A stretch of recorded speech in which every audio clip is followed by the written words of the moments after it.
as the continent has now defined itself.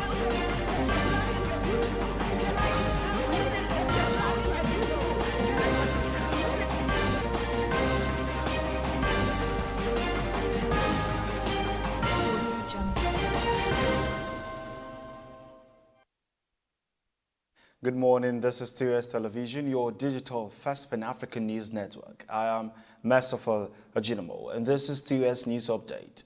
A non-governmental organization and political watchdog under the auspices of Civil Society Legislative Advocacy Center in its report on asset recovery and management has said the lack of synergy and lack of credible information in the area of asset recovery and management has hindered moves targeted at adequately fighting corruption in the country. The executive director of CISLAC, Awa Musa Raf Sonchani, who charged journalists on in-depth reporting of the process of assets recovery and management in the country, said assets recovery shows the public and the international community of how corrupted the country has become. This government had actually, arrested, prosecuted some people in the past that they say they have stolen money meant for procuring arms.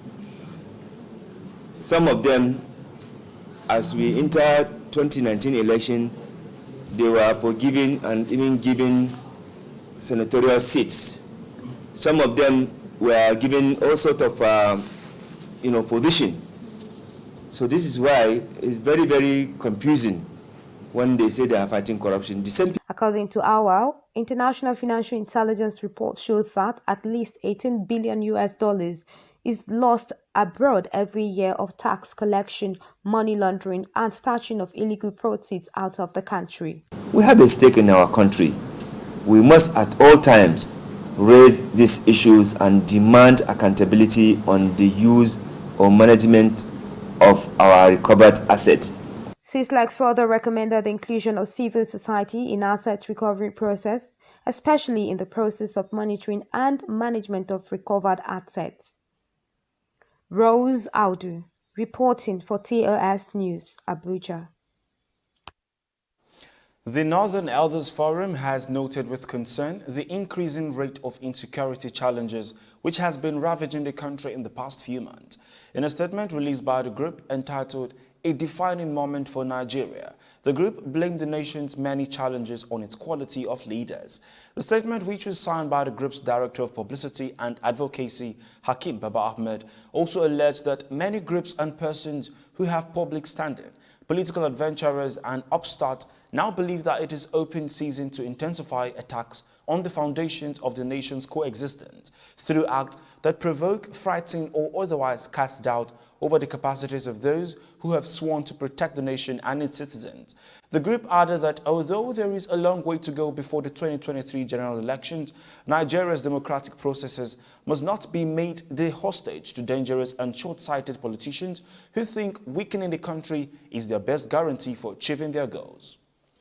And women stakeholders have expressed concern over the low number of women folk actively participating in politics and governance.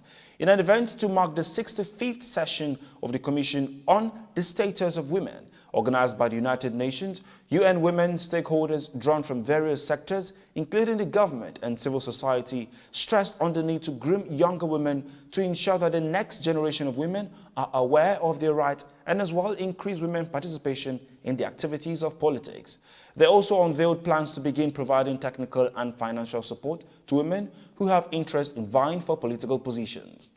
There are two critical things that are ongoing now, and that's the amendment of the party constitutions and the amendment of the Nigerian constitution. Until we get it right, all other things to get more women in the National Assembly will be a futile effort. So we are working on it, we are intensifying advocacy, we are reaching out to the highest policy body-making body. And by the grace of God, there will be an improvement this year.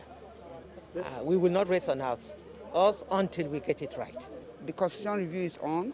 We are trying to push legislation to make sure there are special seats allotted to women. In that way, you're not interfering with the existing seats already, so nobody's being threatened. But the truth of the matter is that we need more women to have developmental impact spread across the country. We need more women to ensure that there's peace. We need more women to ensure that the credible governance and all that. And so the more the women, the better for the country. They don't have to wait till 10 years from now, 5 years from now before they can engage. So civil society has a critical role to play. They can hold government to account. They can advocate and lobby for government to change and adopt laws that would encourage women's effective representation as it has been done in other states, but they have to also work hand in hand with women political aspirants to be able to do this. This is your digital first Pan-African news network, TOS Television. You're watching TOS News Update. Up next, stories from across Africa and sport after the break. Just stay.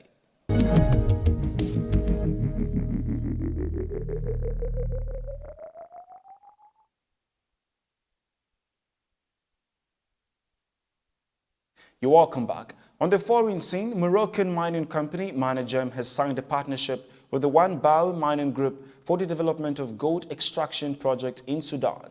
A management statement notes that the mining company has acquired 65% stake in Block 15, also known as the Gababa gold mine in Sudan, and Chinese firm One Bao will hold the remaining 35% of shares.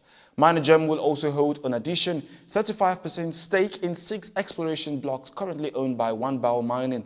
The new partnership gives Managem and One Bao rights for extraction, exploration, as well as the expansion of Block 15. The principal focus of the partnership is the expansion of the Gababa mine, predicting an increase of annual gold production from 60,000 to 200,000 ounces. The estimated cost of the expansion are approximately $250 million, or 2.2 billion Morocco dirham. The One Bao Mining Group will provide support for securing up to 70% of the necessary funding for the expansion project. Furthermore, the two partners have commissioned a feasibility study to confirm the viability to extend Gababa over the next 3 years.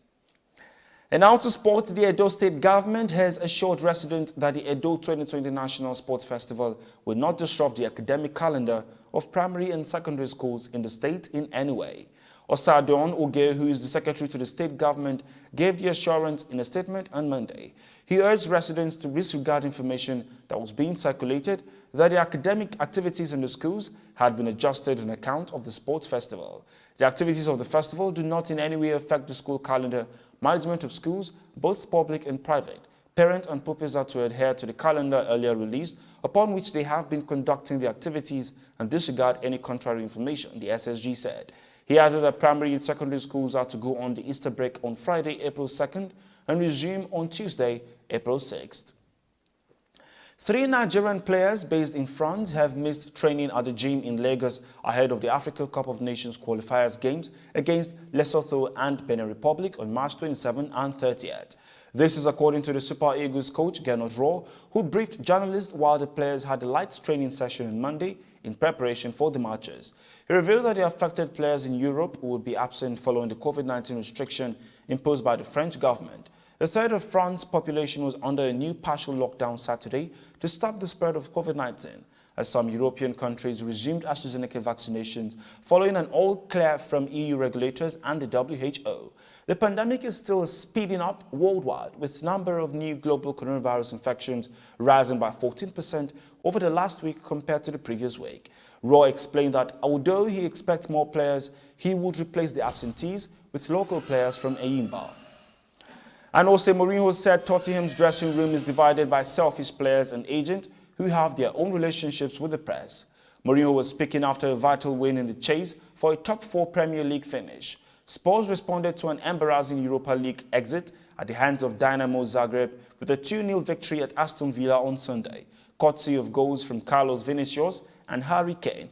Captain Hugo Lloris had criticized the underlying culture at the club in a stinging interview following Thursday's loss in Croatia, pointing the finger at fringe players who were not fully committed. Mourinho appeared to agree with that assessment, saying it was difficult to keep a harmonious dressing room in the modern game. And that is TOS News Update on your digital first Pan-African News Network, TOS Television. For more updates, visit www.tostvnetwork.com. Do follow and like TUS TV Network on Facebook, Twitter and Instagram. And remember to subscribe on YouTube.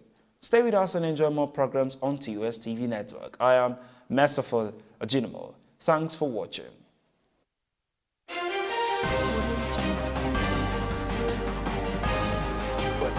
We as a continent have now defined ourselves.